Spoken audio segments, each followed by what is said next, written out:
How to apply white card in Australia. First thing first, what you want to do is head over to any of the web browser, or you can move into Safari if you are on your iOS device. Once you are in here, in the source bar, search for white card Australia.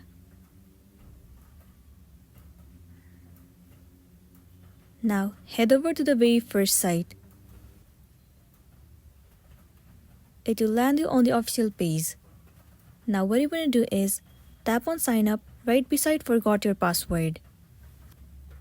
This interface will pop up on your screen.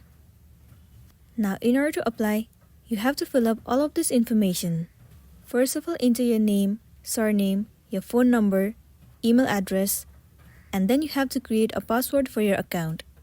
After that, enter your date of birth and then click on this checkbox.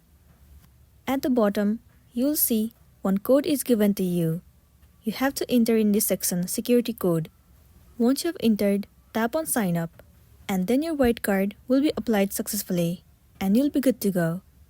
So that's all for today, and this is simply how you can apply for white card in Australia. Make sure to smash the like button and consider subscribing if you found this video helpful. We'll see you in the next one.